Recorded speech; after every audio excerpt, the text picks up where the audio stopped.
RTC bus ప్రమాదంలో 19 మంది చనిపోవడంపై విచారం వ్యక్తం చేశారు చేవెళ్ల ఎమ్మెల్యే కాళయాదయ్య. మృతుల కుటుంబాలకు సానుభూతి తెలిపారు. రోడ్డు బాగుంటే ప్రమాదం జరిగేది కాదన్నారు ఎమ్మెల్యే. ఎన్జీటీలో పర్యావరణ పరిరక్షకులు కేసు వేయడంతో రోడ్డు పనులు ఆలస్యమయ్యాయన్నారు. ఆ కేసు విత్డ్రాతో ప్రస్తుతం పనులు జరుగుతున్నాయని చెప్పారు. ఘటనా స్థలాన్ని పరిశీలించారు ఎమ్మెల్యే. సంఘటనకు తీవ్రంగా ఖండిస్తున్నాం. ఇది ఎక్కడ కూడా జరగవలసిన పని కాదు. కానీ ఈ రోడ్డు ఎందుకయింది అనేది మీకు తెలుసు, మాకు తెలుసు, అందరికీ కూడా తెలుసు, సమాజానికి అందరికీ తెలుసు.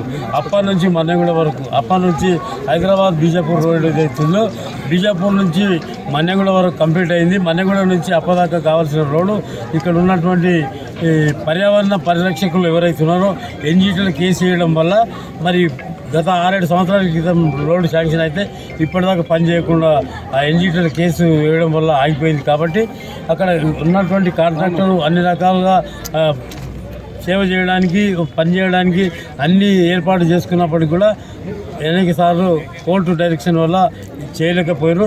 ఇప్పుడు మేము ఆ పర్యావరణ పరిరక్షకులతో ఎన్జీటీలో కేసు ఎవరైతే తీసిరో వాళ్ళందరితో అనేక సార్లు, అనేక సందర్భాల్లో అనేక సమావేశాలు ఏర్పాటు చేసి వాళ్ళకు ఇక్కడ లోకల్ పరిస్థితి ఇట్లున్నది, ఈ ప్రజలకు తీవ్రంగా ఇబ్బంది ఉన్నది, ఈ రోడ్డు లేక చాలా ప్రజలంతా 4 కాన్స్టిట్యున్సీలు పరిగి, వికారాబాద్, చేవెళ్ళ, తాండూరు కాన్స్టిట్యున్సీ వరకు కర్ణాటక పోయే రోడ్డు ఉంది. కాబట్టి చాలా ఇబ్బందిగా ఉంటుంది. ఈ రోడ్డు కావాలని చెప్పడంతో మొన్ననే వాళ్ళు కంక్లూజన్కి వచ్చి విత్డ్రా చేసుకోవడం జరిగింది. 2 రోజుల క్రితమే పనులు కూడా స్టార్ట్ అవుతుంది.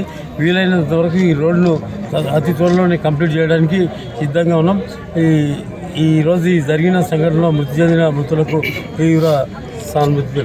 చిత్రగాత్రులు ఎవరైతే ఉన్నారో పట్నం మహేందర్ హాస్పిటల్లో, మరి ఇక్కడ గవర్నమెంట్ హాస్పిటల్లో, వికారాబాద్ హాస్పిటల్లో ఉన్న ఎవరైతే పేషెంట్లు ఉన్నారో వాళ్ళందరికీ కూడా మెరుగైన వైద్య సేవలు అందించడానికి ప్రభుత్వం సిద్ధంగా